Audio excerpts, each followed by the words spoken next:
minamahal na tagapakikinig sa ating pagbubukas ng pahina ng kasaysayan at panitikan.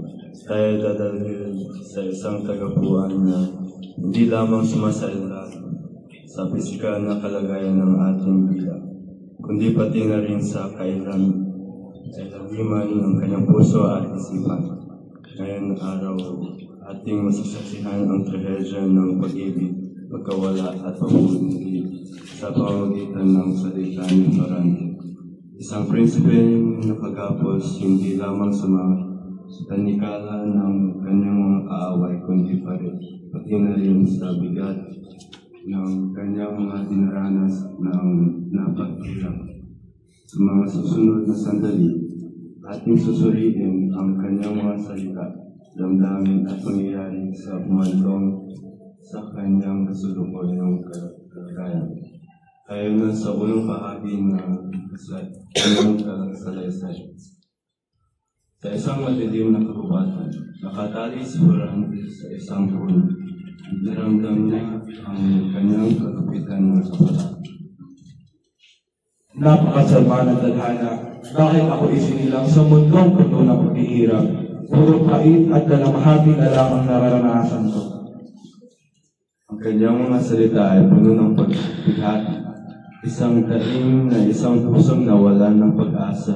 Ang kanyang isipan ay puno ng mga tanong na walang kasagutan. Diyos ko, nasaan ang awa ko? Hindi mo man lang ako tinulungan sa gitna ng hirap na pagdurusa. Tila kay kinalimutan na ako ng langit. Sa dinanas kong kasawian, nawala ang lahat na ligaya. Wala akong kaasa. Saan ako maghahanap ng katarungan? Ang kanyang panawagan ay isang sumbong sa tila kawalang katarungan ng mundo. Isang pagtatanong kung saan natatago ang kabutihan sa harap ng kasamaan. Laura, nasaan ka na? Ikaw ang aking ilaw sa dilim. Ngunit ngayon, kinalimutan mo ako. Ikaw lang ang nasa puso ko. Alalahanin mo ang ating sungkaan sa harap ng altar. Bakit mo ako pinapabayaan? Ang pag-ibig mo ba ay isang kasinungalingan? Ang pangalan ng kanyang minamahal, si Laura, ay isang bulong ng pag-asa sa pangungulila. Ang kanyang imahe ang daming aliw sa gitna ng kanyang pagturuso. Albania, bayan kong minamahal, bakit ka nahulog sa kamay ng dayuhan? Ninakaw ang iyong kalayaan at ang mga anak mo'y alipin na ngayon. Sino ang magtatanggol sa iyong karangalan? Sino ang lalaban para sa iyong kalayaan? Wala na ang mga bayani at ang mga duwag ang nangunguna. Ang kanyang bayan, ang Albania, ay isang sugat din sa kanyang puso. Ang pagbagsak nito sa kamay ng kasamaan ay isang dagdag na pasakit sa kanyang kalagayan. Adolfo, ikaw ang dahilan ng lahat ng sakit at pagdurusa ko. Walang katapusan ang kasamaan mo, puno ng inggit at kasinungalingan ang puso mo. Ang pangalan ng kanyang kaaway, si Adolfo, ay pumupulusong sa kanyang bibig na walang halong galit at hinanakit. Ang kanyang pagkanulo ay isang ugat ng lahat ng kanyang kasawian. Diyos ko, bakit mo ako pinahintulutan? Tila nagtatagumpay ang masasama at naghihirap ang mabuti. Nasaan ang katarungan ng mundong ito? Inuha sa akin ang aking ama, aking guro, at ang aking kaibigan. Iniwan ako nag-iisa sa dilim, walang kasama kundi ang aking kalungkutan. Ang kanyang pamilya at ang kanyang kaharian ay mga alaala na lamang ngayon. Mga pangarap na nawasak dahil sa intriga at kasamaan. Ngunit may isang bagay na hindi nila makukuha sa akin. Ang aking pagtitipon sa bayan at kay Laura.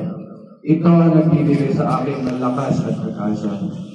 Kahit mamantay man pa ako sa punong ito, mananatiling buhay ang aking diwa. Mabubuhay ako sa puso ng bawat makabayan magpakailanman. Ang kanyang diwa ay mananatiling buhay pa sa puso ng bawat makabayan handang ipaglaban ang kalayaan. At doon sa gitna ng mapanglaw ng kagubatan, patuloy na naghintay si Ferrante. naghintay sa pag-asa, sa katarungan at sa muling pagkabuhay ng kanyang minamahal na bayan.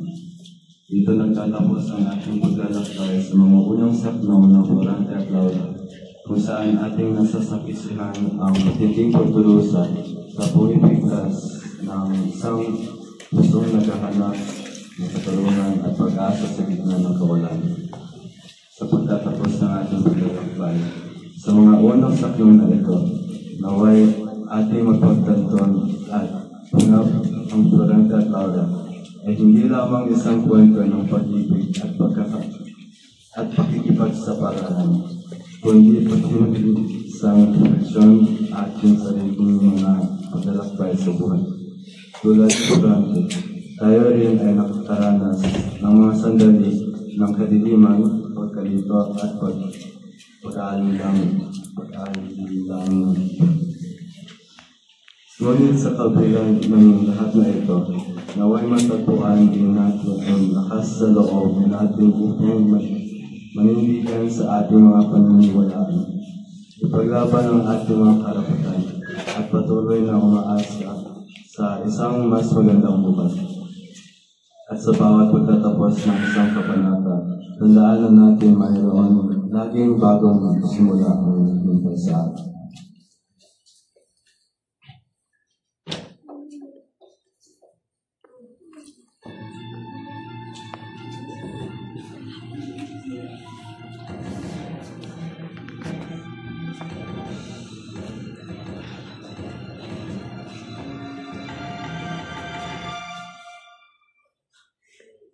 Wow.